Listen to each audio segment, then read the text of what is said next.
Oxford Township resident. Preliminarily on the scene, the victims identified were a 16-year-old male who was deceased, a 14-year-old female who was deceased, a 17-year-old female who was deceased, a 17-year-old male who later was deceased at the hospital,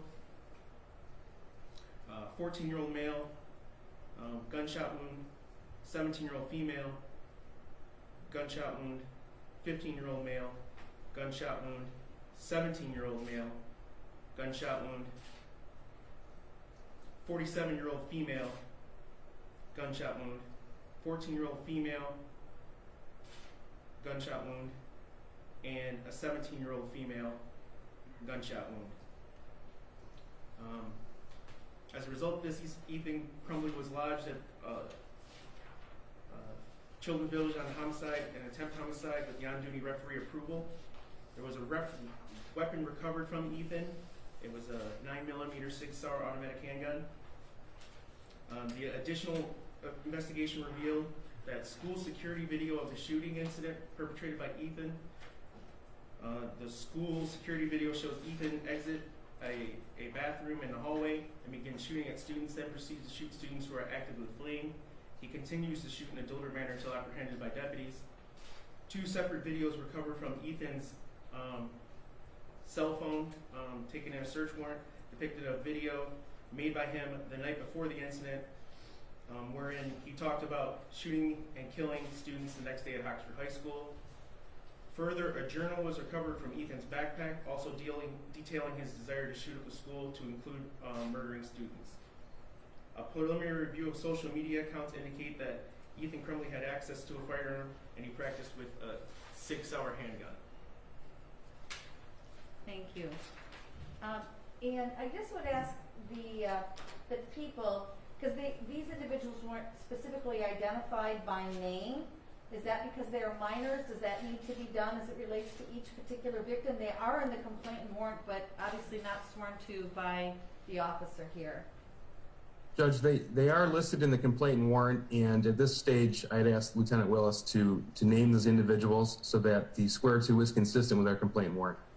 Thank Very well, you. Your Honor. So if you can just go through each one by one, starting with obviously, well, actually with count 1, which indicates the terrorism causing death. Okay. Do you have a copy of the complaint and warrant? I do, Your Honor. Okay.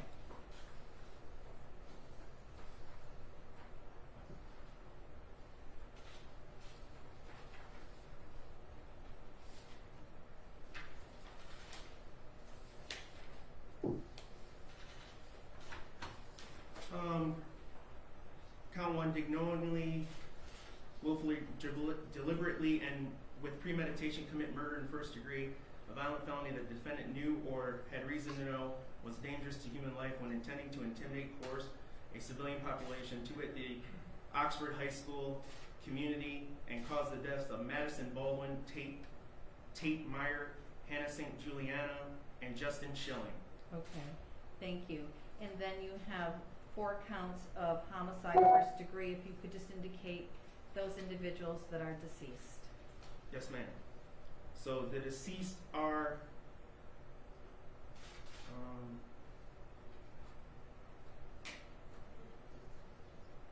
Tate Meyer, Hannah St. Juliana, Madison Baldwin, Justin Schilling. And then assault with intent to murder. There it looks like there's 7 victims. Is that correct? Yes, Your Honor. Okay, if you could those are the people that received gunshot wounds. If you could just indicate those individuals to be consistent with the complaint and warrant. Yes, Your Honor. Elijah Mueller. Hang on just a minute. Let me make Yes, sure ma'am. we've got everybody. The first one I have for count 6 is Phoebe Author.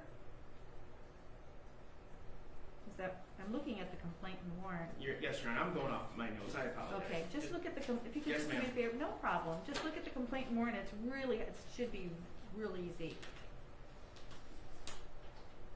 See, it says count 6. Yep.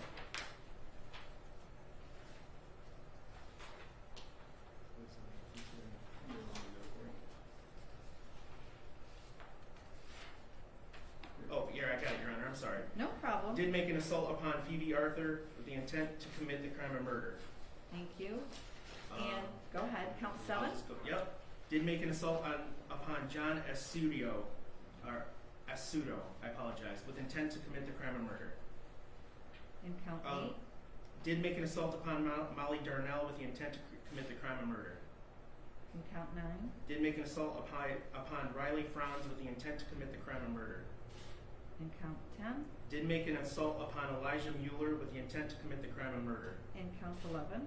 Did make an assault upon Kylie Osage with the intent to commit the crime of murder. And count 12. Did make an assault upon Aiden Watson with the intent to commit the crime of murder. Thank you. And it looks like the remainder of the counts 13 through 24 are possession of a firearm and the commission of a felony that attach to all of the prior felony counts. So, anything further? No, Your Honor. Based upon the information that you provided to the court under oath, I do find probable cause to believe that a complaint and warrant should be issued. Count 1, terrorism causing death. Count 2, 3, 4, and 5, homicide and murder in the first degree. Count 6, 7, 8, 9, 10, 11, and 12, assault with intent to murder. And as it relates to each of those felony charges, count 13, 14, 15, 16, 17, 18, 19, 20, 21, 22, 23, and 24, possession of a firearm and the commission of a felony to attach to each of those above indicated felony charges. If you want to come forward and sign the complaint and warrant, is there anything further regarding the swear to Mr. Keast? Not regarding the swear to, Judge. Thank you. Okay, thank you.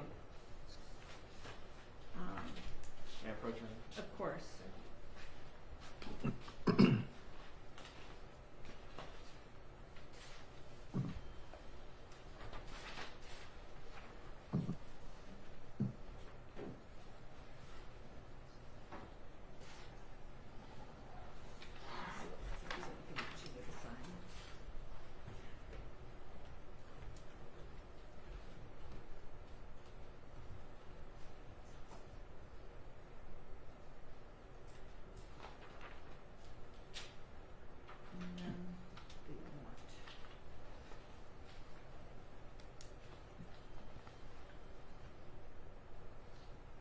I think that's it. You signed the complaint. I'll sign the warrant. Thank you. Yes, sir.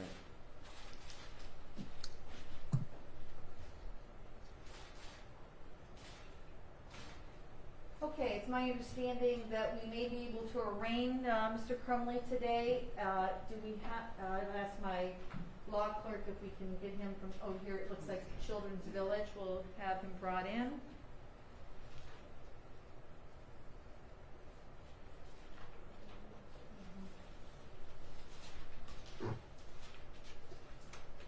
Judge, if I may, Yes. because the defendant is a juvenile under MCR 6.907, the prosecuting attorney must make a good faith effort for the juvenile's parents to be notified of the arraignment. I do believe that Miss Nadine Hatton, who was initially appointed to this case, has made contact with the juvenile's parents. And I see on the Zoom screen indication that the defendant's parents are in fact attending this arraignment.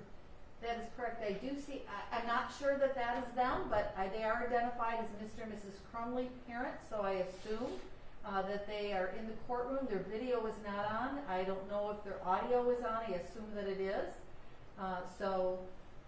Yes, thank you for bringing that to the court's attention and making a record of that. And it does, I can indicate that they actually, Mr. and Mrs. Crumley, this is Judge Karniak. And could you just, you are the parents of Ethan Crumley, is that correct? Yes, correct. That is correct. Thank you. If you could just state your full names, that would be great. I'm Jennifer Crumbly. James Crumbly. Thank you very much. Anything else from the people before we bring Mr. Ethan Crumley in and start the? No, Judge, I would just like to speak as to bond, and I do have a motion to make at the appropriate time. Thank you. All right. So, for arraignment purposes, calling the case of People versus Ethan Crumley, case number 216611. Again, your appearances, Mr. Keast and Mr. Kosak. Thank you, Judge. Mark Keast on behalf of the people. Scott Kozak on behalf of Mr. Crumbley, Your Honor. Judge, before we continue, full disclosure, it was a last-minute call to bring me in as far as just the arraignment purposes. I know Ms. Hatton, and I have an immense amount of respect for her, may have had a chance to review his rights with him. I have not. I would appreciate it if the court would provide me with an opportunity to at least review his rights with him, go over the entire situation, at least as far as we know, before we conduct the arraignment, just to make sure that we conduct everything in an appropriate manner. Absolutely. We'll put you in a breakout room with Mr. Crumley, and just let us know whenever you're ready.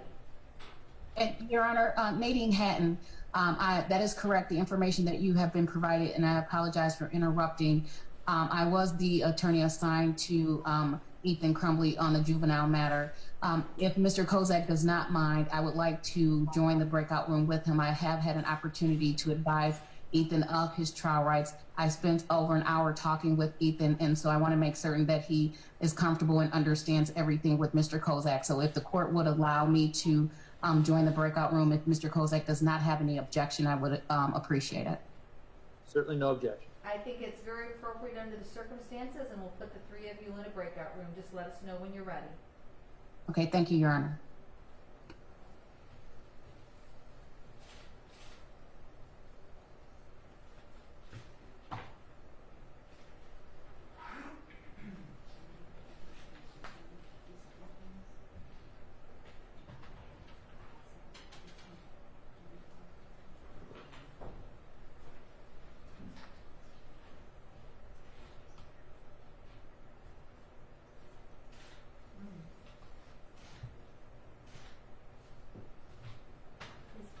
Is Hatton in there? She can't be in there?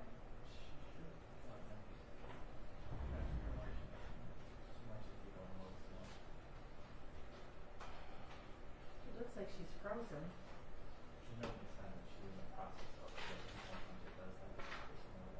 All right. Once she goes into the breakout room, we'll just take a brief break. We'll make sure that she gets in there.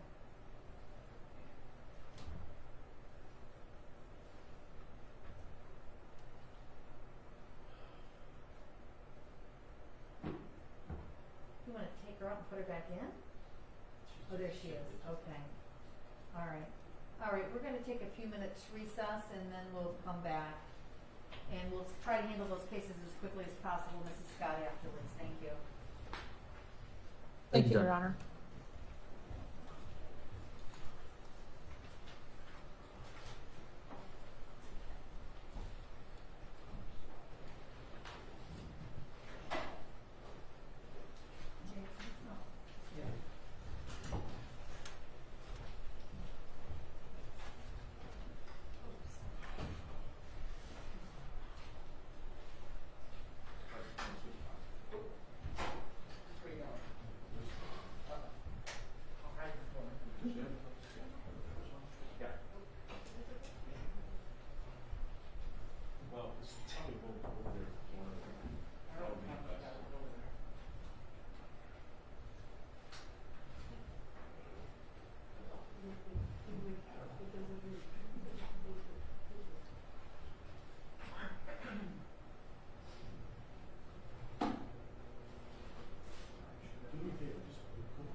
the record on Crumley. Mr. and Mrs. Crumley, can you hear the court?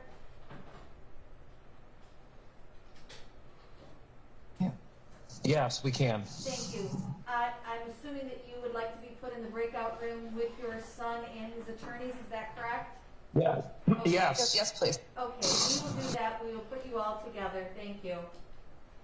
Thank you. Okay.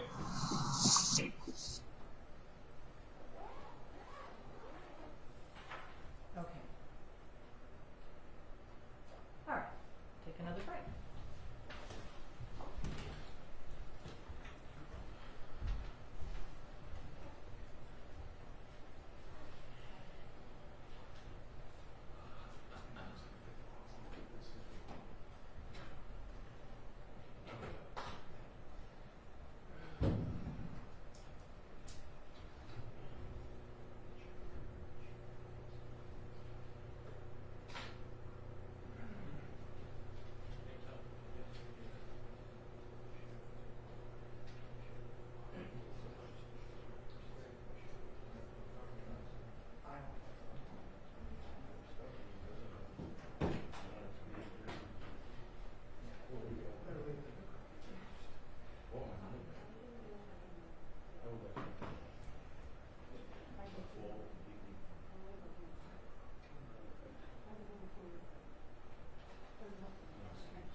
Crumley, 216611. And Mr. Kozak, your appearance, or actually Mr. Keith's first year appearance. Thank you, Judge. Mark Keast on behalf of the people. Mr. Kozak. Once again, Your Honor, Scott Kozak on behalf of Mr. Crumbly. Ms. Hatton. Sorry. Yes, Your Honor, Nadine Hatton. I was formally appointed to Mr. Ethan Crumbly as his juvenile attorney. Thank you. And Mr. Crumley, could you state your full name for us, please? Ethan Robert Crumbly. Thank you. Mr. Crumley, at any time you do not hear or understand myself or any of the parties to the proceeding, will you please let the court know? Yes. Mr. Kozak, have you had ample time to talk to your client, as well as with Ms. Hatton, along with Mr. Crumley's parents, to proceed with an arraignment? Yes, Your Honor, and I appreciate Ms. Hatton's presence as well as Mr. Crumbly's parents. I appreciate the court's time in allowing us to get acquainted. Mr. Crumbly was present for the swear-to. He does not. For purposes of arraignment, if the court wants me to proceed, I can at this point in time. Yes, okay, great. So then I'm going to, Mr. Crumley, I'm going to advise you of your rights and the charges against you. Again, if at any time you do not hear or understand anything, will you please let the court know? Yes. You do have a right to remain silent. Anything you say can and will be used against you in a court of law. Do you understand that right, sir? Yes, I do. All right. Count 1 does indicate that you did that on or about November 30th, 2021, Ethan Robert Crumley did knowingly, willfully, deliberately, and with premeditation commit murder first degree, a felony that the defendant knew or had reason to know was dangerous to human life, while intending to intimidate or coerce a civilian population, to wit, the Oxford High School community, and cause the death of Madison Baldwin, Tate Meyer, Hannah St. Juliana, and Justin Schilling, contrary to MCL 750.543F. This is a felony punishable by life without parole or a minimum of 25 to 40 years and a maximum sentence of at least 60 years, with reimbursements for government expenses incurred for this violation. This is otherwise known as terrorism causing death. Count 2 indicates that on that same date and time, November 30th, 2021, Ethan Robert Crumley did deliberately with the intent to kill and with premeditation kill and murder one Madison Baldwin, contrary to MCL 750.316. This is a felony that is punishable by life without parole or a minimum sentence of 25 to 40 years and a maximum sentence of at least 60 years. This is otherwise known as homicide or murder in the first degree, premeditated, being a juvenile defendant. Count 3 alleges that on November 30th, 2021, Ethan Robert Crumley did deliberately with the intent to kill and with premeditation kill and murder one Tate Meyer, contrary to MCL 750.316. This is a felony punishable by life without parole or a minimum sentence of 25 to 40 years and a maximum sentence of at least 60 years, also known as homicide, murder first degree, premeditated by a juvenile defendant. Count 4 alleges that on November 30th, 2021, and again, all of these, I'm sorry, are in the Township of Oxford. I did indicate that, I will continue to indicate that Ethan Robert Crumley did deliberately with the intent to kill and with premeditation kill and murder one Hannah St. Juliana, contrary to MCL 750.316, felony, life without parole, or a minimum sentence of 25 to 40 years, and a maximum sentence of at least 60 years. And this is in violation of MCL 750 again, .316. This is homicide, murder first degree, premeditated by a juvenile defendant. Count 5 alleges that on November 30th, Ethan Robert Crumley did in the Township of Oxford deliberately with the intent to kill and with premeditation kill and murder Justin Schilling, contrary to MCL 750.316, a felony life without parole or a minimum sentence of 25 to 40 years and a maximum sentence of at least 60 years. This is called homicide, murder first degree, premeditated by a juvenile defendant. Count 6 alleges that on November 30th, 2021, Ethan Robert Crumley did in Oxford Township make an assault on Phoebe Author with intent to commit the crime of murder, contrary to MCL 750.83. This is a felony, punishable by up to life or any number of years, DNA to be taken upon arrest. A consecutive sentence may be imposed under MCL 750.506A if the assault was committed in a place of confinement. This is also known as assault with intent to murder. Count 7 indicates that on November 30th, 2021, Ethan Robert Crumley, while in the township of Oxford, did make an assault upon John Asciutto with intent to commit the crime of murder, contrary to MCL 750.83. This is a felony punishable by life or any number of years, DNA to be taken upon arrest. This is also known as assault with intent to commit murder. Count 8 indicates that on November 30th, 2021, Ethan Robert Crumley did in Oxford Township make an assault upon Molly Darnell with the intent to commit the crime of murder, contrary to MCL 750.83. This is a felony punishable by life for any number of years and DNA to be taken upon arrest, also known as assault with intent to murder. Count 9 alleges that on November 30th, 2021, Ethan Robert Crumley, while in the township of Oxford, did make an assault upon Riley Franz with intent to commit the crime of murder, contrary to MCL 750.83. This is a felony punishable by up to life or any number of years, DNA to be taken upon arrest. This is called assault with intent to murder. Count 10 alleges that on November 30th, 2021, Ethan Robert Crumley, while in Oxford Township, did make an assault upon Elijah Mueller with intent to commit the crime of murder, contrary to MCL 750.83, a felony punishable by life or any number of years, DNA to be taken upon arrest. Also, again, assault with intent to murder. Count 11 alleges that on November 30th, 2021, Ethan Robert Crumley, while in Oxford Township, did make an assault upon Kylie Assange with the intent to commit the crime of murder, contrary to MCL 750.83. This is a felony punishable by life or any number of years, DNA to be taken upon arrest.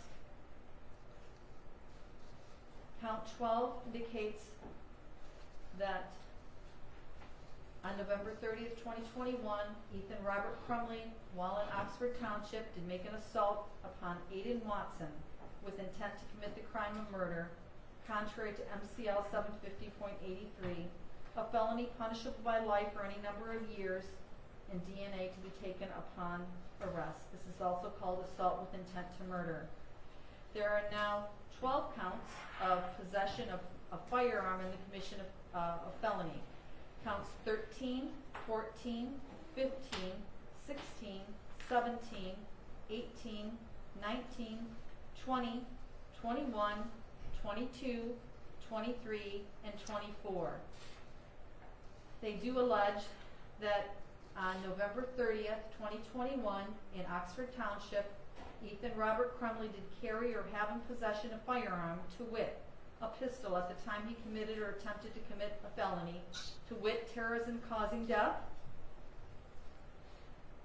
Also, murder in the first degree for count 14, murder in the first degree for count 15, murder in the first degree for count 16, murder in the first degree for count 17, assault with intent to commit murder for count 18, assault with intent to commit murder for count 19, assault with intent to commit murder for count 20, assault with intent to commit murder for count 21, assault with intent to commit murder for count 22, assault with intent to commit murder count 23, and assault with intent to commit murder count 24. This is contrary to the laws in the state, specifically MCL 750.227B. This is a felony punishable by up to 2 years consecutively with and preceding any term of imprisonment imposed for the felony or attempted felony of conviction. This is called possession of a firearm in the commission of a felony. Sir, do you understand all the charges against you? Yes, I do. Again, you have a right to remain silent. Anything you say can and will be used against you in a court of law. Do you understand your right to remain silent? Yes. You also have, of course, your right to an attorney, and Mr. Kozak and Ms. Hatton have been with you, and that right will continue throughout all legal proceedings. And as it relates to anything further, we do need to set a bond. As it relates to bond, I will first let actually we do have pretrial services here to make a recommendation as to bond, and then we will let each attorney speak as it relates to that. So if the individual from pretrial services can come forward, state their full name and spell it for our court recorder. Darla Finley, Your Pretrial Honor. Services. I'm sorry, Judge. Just before we do that, I just want to make sure it's clear that my client is standing mute. We're asking the court to enter not guilty. I'm sorry, yes. I will enter a plea of not guilty on his behalf, and we will set this for bond. Thank you, Mr. Kozak. Darla Finley, Pretrial Services. DARLA FINLEY. The defendant was unable to be interviewed due to his location at the Children's Village. Therefore, that we have limited information. We do know that he's 15 years old, a resident of Oxford. He's a sophomore at Oxford High School. He has no prior juvenile record, no noted police contacts in Clemmis. Given the serious nature of the matter, there's no conditions or combinations of conditions which will assure the defendant's appearance in court or safety to the community at large. Therefore, we recommend that bond be denied. Thank you from pretrial services. Mr. Keast, anything you'd like to state? I would, Judge, thank you. Because the defendant is a juvenile charged as an adult, this court must look at Michigan Court Rule 6.909, subparagraph 2. That court rule states that regarding detention without bail, if the proof is evident or if the presumption is great that the juvenile committed the offense, the magistrate or the court may deny bail, subparagraph A, to a juvenile charged with first-degree murder. Judge, in this case, I am asking this court to deny bail as pretrial supervision has indicated.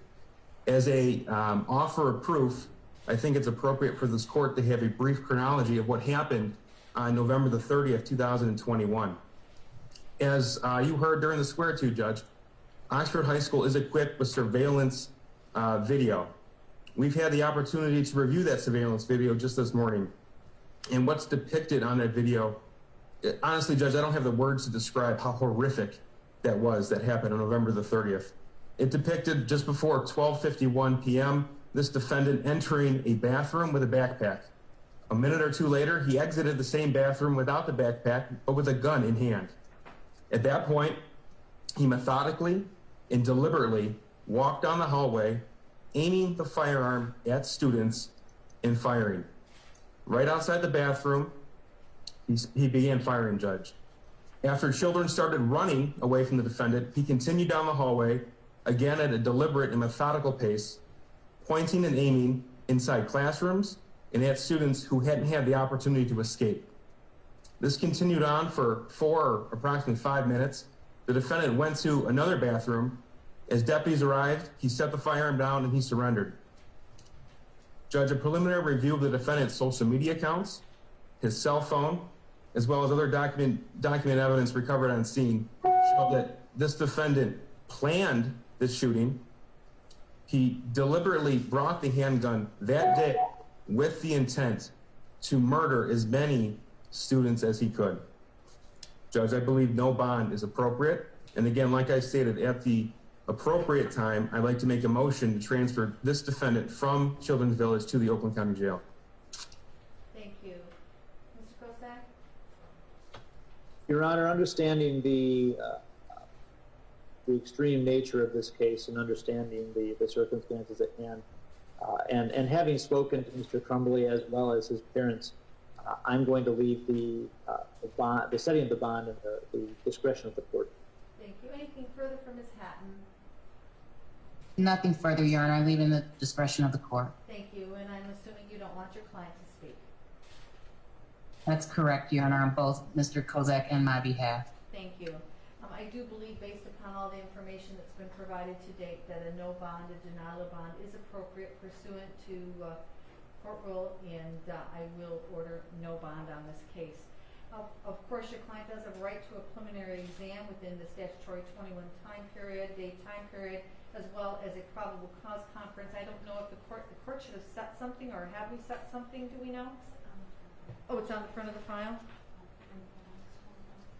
Okay. All right. A probable cause conference will be set on December 13th at 1:15 in front of myself, and then an exam the following week on December 20th at 1:15 again in front of myself.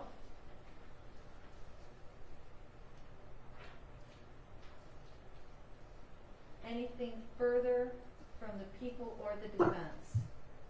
Thank you, Judge. I do have a motion for the court. The defendant's currently housed in Children's Village, if I may. Yes. Thank you, Judge. Under the same court rule, MCR 6.909, subparagraph B regarding place of confinement. Subparagraph 2. On motion of a prosecuting attorney or superintendent of a juvenile facility in which the juvenile is detained, the magistrate or court may order the juvenile confined in a jail or similar facility designed and used to incarcerate adult prisoners upon a showing that the juvenile's habits or conduct are considered a menace to other juveniles. Judge, in this case, I can't think of a more appropriate set of circumstances for a transfer from Oakland County Children's Village to the Oakland County Jail. Now, this court must also look at the statute, and that's MCL 764.27A. I spoke with Lieutenant Tim Willis, who is the officer in charge, and did the swear to this afternoon. He has confirmed that the Oakland County Jail can house this defendant in a location out of sight and sound from adults, and that's the standard in the statute, Judge. The Oakland County Jail is better equipped to handle this situation. They have done so in the past. They have done so in conformance with the statute. It is a more secure location, and I would ask that this court find that this defendant's conduct is a menace to juveniles by evidence of the simple fact that he targeted juveniles in this offense. Count 1 is a charge of terrorism via murder, Judge, and the evidence that will come out of the preliminary examination and the subsequent trial will show that this was a planned event, it was methodical in its operation, and it was done so to terrorize and intimidate others in the community, Judge. I do believe the Oakland County Jail is the appropriate location to house this defendant. Thank you. Thank you. As it relates to that issue, Mr. Kozak and Ms. Hatton. Thank you, Your Honor. All due respect to Mr. Keast, Your Honor, I want to remind the court, and I know the court doesn't need reminding, that these are allegations. He has not been found guilty of these issues or these charges as of yet, and I'm asking the court to. I'm objecting to the transfer at this point in time. I think the Children's Village is more than capable of monitoring him and maintaining the safety of the other residents of that facility. And I think at this point, Judge, if the court's going to consider this motion, I would ask the court to perhaps hold the ruling in abeyance until after the preliminary examination, at which point the court will have had a chance to have taken sworn and heard sworn testimony regarding these incidents. Regarding the issue itself, regarding the fact incident that he shouldn't be moved? Regarding the incidents itself, Your Honor, and because I believe that's what the prosecution is using as a reason for the transfer in and of itself. That's evidence of the need to transfer. Thank you. Ms. Hatton, anything? Your Honor, just very briefly, this court has already found that the proof is evident under 6.909, and I know this is a preliminary showing. Obviously, defense has not had the opportunity to review discovery, neither has this court. However, it is alleged in these 24 counts that this defendant didn't commit first-degree murder upon anybody, but he targeted other juveniles. And I believe that 6.909 subparagraph B is written specifically for a situation such as this. The Oakland County Jail is the appropriate location for this individual, Judge. It is, like I said, well equipped for this. They have the ability to keep this defendant separate from both sight and sound of other adults. This is appropriate in these circumstances, Judge. Ms. Hatton, anything further? Yeah, I concur in Mr. Kozak's argument. I will advise the court that as Mr. Ethan Crumbley's juvenile attorney, I did have an opportunity to speak again with Mr. Ethan Crumbley at the juvenile facility, Children's Village, as well as the individuals who are supervising Mr. Crumbley, Ethan Crumbley at Children's Village. It's been reported to me, Your Honor, as an officer of the court, that Ethan has been cooperative. He is on suicide prevention there at Children's Village. He's not in general population. He's secluded and he's receiving one-on-one supervision. I would ask the court, based on that information, and that he is cloaked in the veil of innocence unless proven guilty, that he remain at Children's Village until after the preliminary examination. Given that Children's Village is suitable and able to maintain the safety of the other children at Children's Village, I believe it is appropriate at this time that Ethan remain at his current placement with the current conditions and supervisions in place until the preliminary exam, which is in a matter of days, December 20th, 2021, as this court has set. Thank you. I'm going to ask to hear from Lieutenant Willis regarding safety issues and what is considered. If you want to come up to the podium, Lieutenant, and state your full name for us, please. Lieutenant Tim Willis. And Lieutenant Willis, I had heard from Mr. Keese that you thought it was appropriate for him to be moved to the adult facility. Is that correct? Yes, Your Honor. Okay, could you explain to me why you feel that way? I mean, besides the obvious of what is alleged to occur. Right. So obviously, I agree with Mr. Keese about the incidents that I've witnessed for via the video and all that stuff. But also the sheriff's office in the past has housed several juveniles. I've actually worked in that jail and know for a fact that how I just have all the confidence in the world in my team, the sheriff deputies at the jail to secure him and keep him completely sequestered. So how does that work? Explain what would happen to him and how he would, his placement would be. Yes, Your Honor. We have several jail cells in and around, but typically where he would go, where he would be placed is a clinic area, and it's completely secluded off from the rest of it's the only thing. If there's a glass front door, but everything else is bricked in. So it's completely private, completely back and away, and a deputy monitors him. So he'd have no contact whatsoever with any adult inmates. Is that correct? That is correct, Your Honor. Okay. And he would be in that facility by himself. Correct. And there would be the only adults he would hear would be the deputies working there, but no inmates. Thank you. Not see them or hear them. Thank you. Yes, Your Honor. Under the circumstances and based upon the nature of this offense, still, of course, understanding that the defendant has a right to be presumed innocent until proven guilty beyond a reasonable doubt, I'm going to certainly err on the side of caution. I think it is within the court rules to do so, and I would agree with Mr. Keese. This is the perfect example of a case that should be done to protect other juveniles.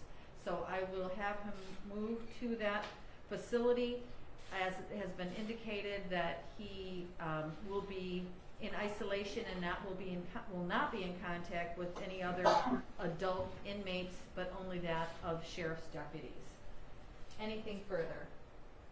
Not from the people, Judge. Thank you.